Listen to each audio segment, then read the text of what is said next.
Roman Reigns को लेकर के आने वाले स्मैकडाउन के एपिसोड में क्या दिखने वाला है, समर स्लैम के शो के लिए रोमन रेंस को लेकर के क्या अपडेट सामने आ रही है, रिकोशी अपना इंटरकॉन्टिनेंटल टाइटल स्मैकडाउन के इस एपिसोड में बचा पाएंगे और क्या क्या दिखेगा स्मैकडाउन के इस एपिसोड में, सबके बारे में बात करेंगे आज की इस वीडियो में। हाय फ्रेंड्स, मेरा नाम है प्रियांशु, आप देख रहे हैं गेम ऑफ इनिंग्स। तो बढ़ते हैं वीडियो की तरफ और शुरू करते हैं वीडियो बेल बजा के। अब सबसे पहले अगर मैं बात करूं ड्रू मैकिंटायर न्यू डे की, तो ये टीम शेमस, हॉलैंड और बुच के खिलाफ दिखाई दे रही है पिछले कुछ वीक से। वहीं लास्ट वीक की अगर मैं बात करूं तो इन दोनों टीम के बीच हमें 6 मैन टैग टीम मैच दिखा था, जहां शेमस, हॉलैंड और बुच की टीम ने ड्रू मैकिंटायर और न्यू डे को हरा दिया था। अब आने वाले इस मैकडाउन के इस एपिसोड में उम्मीद है कि ड्रू मैकिंटायर वर्सेस हॉलैंड के बीच एक सिंगल मैच दिखेगा। इस दौरान दोनों टीम के मेंबर रिंग साइड मौजूद हो सकते हैं। अब मैच जब इन दोनों सुपरस्टार के बीच दिखेगा तो ड्रू मैकिंटायर काफी डोमिनेट करते नजर आएंगे इस मैच में और जीत इस मैच में ड्रू मैकिंटायर की होगी। अब वैसे भी WWE के पास ड्रू मैकिंटायर को लेके कुछ प्लान्स ही नहीं है। हाँ, प्लान्स यूके में जो इवेंट होने वाला है उसके लिए हैं, तब तक WWE ड्रू मैकिंटायर का टाइम ऐसे ही काटेगी। अब बात कर लेते हैं हम जिंदर महल और शैंकी की। तो लास्ट वीक की अगर हम बात करें तो जिंदर महल वर्सेस कार्लियो के बीच हमें एक मैच देखने को मिला था, जिस मैच में कार्लियो लगभग जीत के करीब आ चुके थे, बट शैंकी ने इंटरफेयर करा था, जिस वजह से जिंदर महल की इस मैच में जीत हो गई थी। अब बात आती है इस एपिसोड में क्या दिखेगा, तो उम्मीद है कि जिंदर महल वर्सेस गार्जा के बीच मैच दिखाई दे सकता है। रिंग साइड शैंकी वही पिछले 2 हफ्ते से जो कर रहे हैं डांस वगैरह समंथा को इंप्रेस करने के लिए, वो करते हुए नजर आएंगे।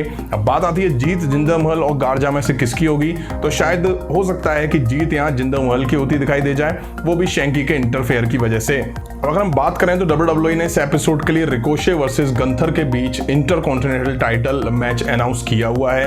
अब अगर हम गंथर की बात करें तो गंथर का जब से मेन रोस्टर में डेब्यू हुआ है तब से वो किसी के अगेंस्ट हारे नहीं है। हालांकि वो बड़े सुपरस्टार के खिलाफ मैच लड़ते हुए दिखाई नहीं दिए हैं। मैं बात करूं अगर गंथर की तो वो ड्रू गुल्लक के खिलाफ और कुछ जॉबर्स के खिलाफ मैच लड़ते हुए दिखाई दिए हैं, जहां उन्होंने आसानी से अपने अपोनेंट को मसल दिया है। अब सामने है रिकोशे, जो कि हाई फ्लाइंग मूव्स और अच्छे मूव्स के लिए जाने जाते हैं। हालांकि अगर मैं गंथर वर्सेस रिकोशे की बात करूं तो गंथर कहीं ना कहीं हावी और डोमिनेट करते हुए नजर आएंगे रिकोशे पर। वहीं अगर मैं बात करूं गंथर की और रिकोशे की, तो हो सकता है रिंग साइड ड्रू गुल्लक और गंथर के जो पार्टनर हैं वो भी मौजूद हो सकते हैं। वहीं रूमर्स कुछ ऐसे भी आ रहे हैं कि गंथर हो सकता है कि इस मैच में रिकोशे को हरा के न्यू इंटरकॉन्टिनेंटल चैंपियन बनते हुए दिखाई दे जाए। अगर ऐसा नहीं होता है तो ये मैच फिर नो कॉन्टेस्ट के साथ एंड होगा। वहीं कुछ रूमर्स ऐसे भी आ रहे हैं या कुछ सरप्राइज या शॉकिंग यहाँ पर यह दिख सकता है कि WWE शैंकी को रिंग साइड डांस करता हुआ दिखाए समंथा के अगेंस्ट। और आप सभी को बता दूं, समंथा इरविन रिकोशे की रियल लाइफ गर्लफ्रेंड है, जिससे रिकोशे डिस्ट्रैक्ट होंगे और गंथर आसानी से रिकोशे पर जीत कर दर्ज करते हुए दिखाई दे सकते हैं। अब बात कर लेते हैं स्मैकडाउन वुमेन्स चैंपियन रोंडा राउजी की। रोंडा राउजी की बात करें तो उनकी अपोनेंट के तौर पर लास्ट वीक नटालिया सामने आई थी, जिन्होंने चैंपियनशिप कंटेंडर मैच जीता था और फिर रोंडा राउजी और नटालिया फेस टू फेस होती दिखाई दी थी। हालांकि अभी WWE ने ये अनाउंस नहीं करा है कि इन दोनों वुमेन्स के बीच टाइटल मैच कब दिखेगा। अब हो सकता है कि WWE इन दोनों वुमेन्स के बीच मनी इन द बैंक के लिए बिल्डअप दिखाए और फिर वहां उन दोनों सुपरस्टार के बीच मैच दिखा सकती है। अब आने वाले इस एपिसोड में उम्मीद है कि नटालिया और शाइना बैजलर, जो कि एक टैग टीम है, वो मिलकर के दोनों रोंडा राउजी पर अटैक करती हुई नजर आ सकती हैं और ये दोनों यहाँ पर हावी दिखाई दे सकती हैं रोंडा राउजी के ऊपर। वहीं अगर मैं बात करूं लेसी वान की, तो लेसी वान के प्रोमो WWE ने या यूं कहूं टीजर चलाए थे उनके रिटर्न को लेकर के, उनकी वापसी भी हो चुकी है। वो प्रोमोज में दिख चुकी हैं, लेकिन वो अभी तक किसी के अगेंस्ट मैच में नहीं दिखाई दी हैं। मैं काफ़ी ज़्यादा वेट कर रहा हूं कि वो कब इन रिंग रिटर्न करेंगी, मतलब एक्शन में दिखाई देंगी, क्योंकि मेरी जो फेवरेट वुमेन सुपरस्टार है उनमें से वन ऑफ द फेवरेट लेसी वान भी हैं। अब देखते हैं लेसी वान कब मैच लड़ती हुई दिखाई दे सकती है। वैसे उम्मीद है कि इस एपिसोड में वो मैच लड़ती हुई दिखाई दे जाए। वहीं अगर मैं बात करूं एक इंजर्ड वुमेन सुपरस्टार के रिटर्न के बारे में, जिनका नाम बैले है, तो इनका रिटर्न बहुत ज्यादा टीज हो रहा है और कहा जा रहा है कि वो जल्दी स्मैकडाउन में वापसी करती हुई दिखाई दे सकती है एक हील कैरेक्टर में। स्मैकडाउन इसलिए क्योंकि स्मैकडाउन में रोंडा राउजी के अगेंस्ट वुमेन हील सुपरस्टार की कमी साफ देखी जा रही है। इसी वजह से WWE ने शाइना बैजलर और नटालिया, जो कि एक टैग टीम के फॉर्म में दिखाई दे रही हैं, उसकी एक सुपरस्टार को उठा के रोंडा राउजी के अगेंस्ट उतारा है। वहीं बैले ने भी रिसेंट में अपने ऑफिशियल ट्विटर अकाउंट से एक फोटो पोस्ट करी, जिसमें उनके इन रिंग बूट दिखाए जा रहे हैं। वहीं बैले लास्ट ईयर जुलाई में इंजर्ड हुई थी। WWE ने money in the bank pay per view के लिए बियांका ब्लेयर वर्सेस बैले के बीच आई क्विट मैच अनाउंस करा था उससे पहले ही बेले इंजर्ड हो गई थी और फिर मनी इन द बैंक में इन दोनों वुमेन्स के बीच मैच भी नहीं दिख पाया था। अब लगभग 1 साल का टाइम हो चुका है, तो उम्मीद जताई जा रही है कि बेले अब जल्दी रिटर्न करती हुई दिखाई दे सकती हैं और हो सकता है कि वो women's money in the bank ladder match में दिखाई दे जाएं। वहीं अगर मैं बात करूं undisputed WWE universal champion Roman Reigns की, तो पिछले कुछ हफ्तों से वो स्मैकडाउन और रॉ के एपिसोड में दिखे नहीं है और उम्मीद यहां जताई जा रही है या पॉल हेमन ने टीज भी करा है कि रोमन रेंस आने वाले स्मैकडाउन के इस एपिसोड में दिखाई देने वाले हैं। वहीं अगर मैं बात करूं मैट रिडल की, तो हाल ही के रॉ के एपिसोड में मैट रिडल ने रोमन रेंस के अगेंस्ट शो होने की बात करी थी आने वाले इस स्मैकडाउन के एपिसोड में। तो बहुत हद तक उम्मीद है कि रोमन रेंस और रिडल आमने सामने होने वाले हैं स्मैकडाउन के इस एपिसोड में।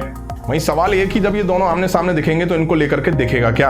आप सभी को बता दूं, रूमर्स ऐसे आ रहे हैं कि WWE का कोई प्लान नहीं है मनी इन द बैंक में रोमन रेंस को शो करने का, जिसका मतलब साफ है Roman Reigns money in the bank में भी अपना अनडिस्प्यूटेड WWE टाइटल डिफेंड नहीं करने वाले हैं। तो अब ये सवाल उठता है कि रिडल और रोमन रेंस के बीच मैच कब दिखेगा। तो आप सभी को ये बता दूं, रूमर्स ऐसे आ रहे हैं कि रोमन रेंस वर्सेस रिडल के बीच आने वाले समर स्लैम पेपर व्यू से पहले किसी ब्रांड शो में मैच दिखाई दे सकता है, यानी कि वीकली एपिसोड में मैच दिखाई दे सकता है। वहीं अभी ये भी कंफर्म नहीं है कि इन दोनों सुपरस्टार के बीच जो मैच होगा वो अनडिस्प्यूटेड WWE यूनिवर्सल चैंपियनशिप के लिए होगा या एक ये नॉन टाइटल मैच होगा। अब देखना इंटरेस्टिंग ये होगा कि WWE इस मैच को इस एपिसोड में अनाउंस करती है या नहीं। वहीं आने वाले स्मैकडाउन के एपिसोड में रिडल वर्सेस सैमी ज़ेन के बीच हमें एक सिंगल मैच दिखाई दे सकता है। इसके चांसेस इसलिए भी बहुत ज़्यादा बनते हैं क्योंकि रिडल आने वाले स्मैकडाउन के इस एपिसोड में शो होंगे और ब्लड लाइन के बिहाफ पे सैमी ज़ेन बोलेंगे कि भाई मैं रिडल को अच्छे से हैंडल कर लूंगा। अब लास्ट वीक की बात करें तो ऊसोस वर्सेस नाकामूरा रिडल के बीच टैग टीम टाइटल के लिए मैच दिखाई दे रहा था, जिस दौरान सैमी ज़ेन ने रोमन रेंस का म्यूजिक हिट करा था, जिस वजह से नाकामूरा और रिडल की इस मैच में हार हुई थी। अब हो ये सकता है कि सैमी ज़ेन वर्सेस रिडल के मैच में ये स्टिपुलेशन ऐड हो जाए। अब वो हो सकता है रिडल ऐड करें या हो सकता है कि सैमी ज़ेन आगे बढ़कर के खुद ही बोल दें कि अगर रिडल ने मुझे हरा दिया तो रोमन रेंस के खिलाफ रिडल को मैच मिल जाएगा। वहीं अगर मैं बात करूं रोमन रेंस को लेकर के समर स्लैम से जुड़ी एक बहुत बड़ी अपडेट सामने आ रही है। जैसा कि मैं अभी रिसेंट में आप सभी को बता ही चुका हूं कि WWE का कोई प्लान नहीं है रोमन रेंस के दोनों title money in the bank में डिफेंड करवाने के। मतलब कि साफ है रोमन रेंस आने वाले pay per view money in the bank में भी दिखाई नहीं देंगे और रेसलमेनिया 38 के बाद ये थर्ड पेपर व्यू होगा जिसमें रोमन रेंस अपना टाइटल डिफेंड ही नहीं करेंगे और ना ही वो शो होंगे। वहीं मैं आपको बता चुका हूं, फिर बता देता हूं कि 30 जुलाई को समर स्लैम पेपर व्यू दिखाई देने वाला है। उससे पहले रोमन रेंस वर्सेस रिडल के बीच वीकली एपिसोड में, जो कि शायद स्मैकडाउन में होता हुआ दिखाई दे सकता है। हालांकि अभी ये क्लियर नहीं है कि ये टाइटल मैच होगा या नॉन टाइटल मैच होगा। वहीं आप सभी को बता दूं, समर स्लैम को लेकर के रोमन रेंस का जो प्लान सामने आ रहा है वो ये है कि Roman Reigns versus Randy Orton के बीच आने वाले पेपर व्यू समर स्लैम में WWE अनडिस्प्यूटेड यूनिवर्सल चैंपियनशिप के लिए मैच दिखाई दे सकता है और ये रेसलमेनिया 38 के बाद पहली बार होगा जब रोमन रेंस समर स्लैम जैसे प्रीमियम लाइव इवेंट में अपने दोनों टाइटल डिफेंड करेंगे या कैसे करेंगे वो अभी फैंस को क्लियर ही नहीं है, क्योंकि 3 पेपर व्यू निकल जाएंगे, रोमन रेंस अपना टाइटल डिफेंड करते हुए दिखाई नहीं देंगे। वहीं आप सभी जानते हैं और मैं ऑलरेडी अपनी अपडेट्स में बता चुका हूं कि रैंडी ऑर्टन करंट में इंजर्ड हैं, जिस वजह से वो भी WWE से बाहर हैं। तो अब आप वेट करिए समर स्लैम पेपर व्यू तक का, क्योंकि रोमन रेंस वहीं अपना टाइटल डिफेंड करते हुए नजर आने वाले हैं। तो फ्रेंड, ये था आने वाले स्मैकडाउन का प्रीव्यू और समर स्लैम से जुड़ी रोमन रेंस से बड़ी अपडेट और मनी इन द बैंक को लेकर के भी क्या सीन है वो मैंने क्लियर कर दिया है। उम्मीद है वीडियो आप सभी को पसंद आई होगी। लाइक करें, शेयर करें, उस तरह की इंटरेस्टिंग अपडेट्स के लिए चैनल को सब्सक्राइब करें, बेल आइकन को प्रेस करें। बताऊं नेक्स्ट वीडियो में। Thank you.